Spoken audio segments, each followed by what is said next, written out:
again. Now these are my second guidelines. Now the first guidelines about the basics that I recommend you should have in your wardrobe. Very, very detailed, as I said, and long. I get that, but I did it on purpose because I really wanted to hone in on what I really believe is the fundamental building block to get that wardrobe of yours right. You all also have seen that I had a lot of black and white, and obviously my favorite, the denims, and that's quite, you could say that's very quite bland, but I really believe that that is the starting ground, and that is also where we're moving into where I'm going today. So first guideline was about the basics, the black and white, the denim, certain items. Now we're going to talk about more essential items that you need, and this is where you can go in and play a little bit more with prints and colors and add your own little spill on where you want it to go. Now, said that, you'll probably notice when we finish today, I like a very neutral color scheme. I always go for very, very classic and timeless pieces, so you can have them for years in your wardrobe, but I also play around where I can. So while I don't want to be slave to a fashion trend, I do pick some items that is, like right there in fashion, and then I put it together with my really classic and timeless pieces, which means that you will still keep your own personal style intact. However, you still look cool and so let's get started with the essential items that I recommend you should have in your wardrobe. I start with a trench coat. Or if you don't like trench coats with the whole belted thing, go for a classic coat, a little bit longer. I think they're still called pea coats. It's just the trench coat, the pea coat. It's just an every season great thing just to have. Throw over your outfit when it's a little bit cooler, and you make that outfit. I have, this is where I've gone a little bit, as I said before, a little bit on trend and played a little bit. I have invested in a leather trench coat, and it's got a detachable fake fur collar on it. So I have lots of options with that. And with what I'm saying, why it's trendy, if you're following fashion trends, you will see that a huge trend coming in for fall in the Northern Hemisphere is anything leather, and in particular the leather top to toe, and you can achieve that with a long leather jacket.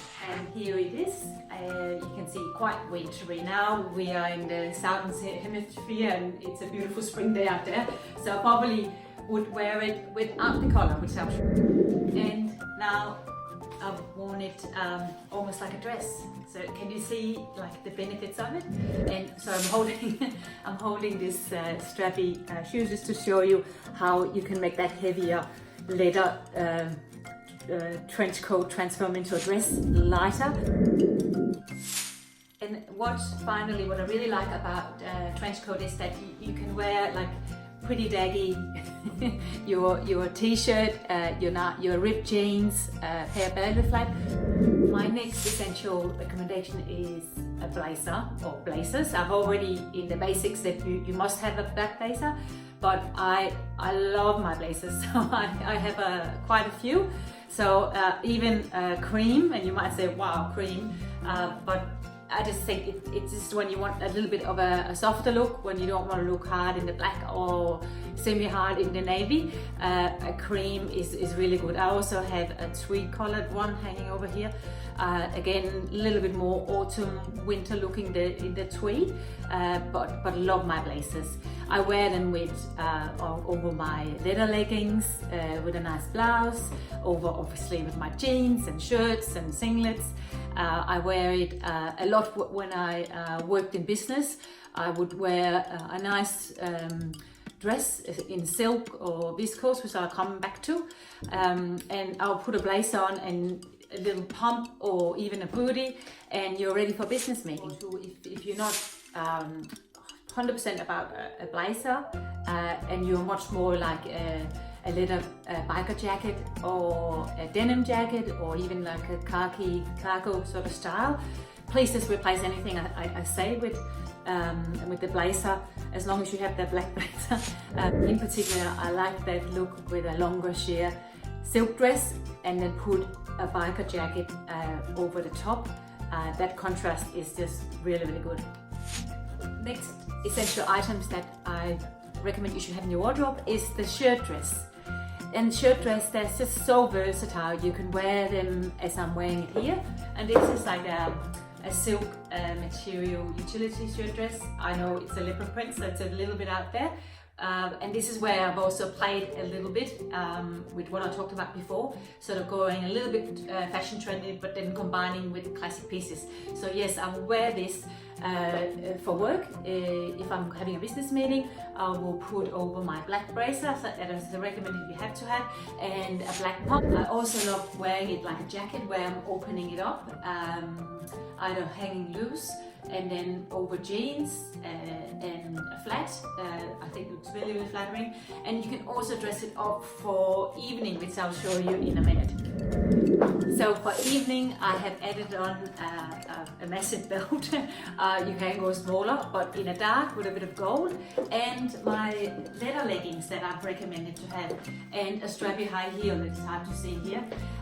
So you see, suddenly that shirt dress is something completely different. Could you imagine this outfit, exact same what I'm wearing, but this one in that new khaki trend that's in?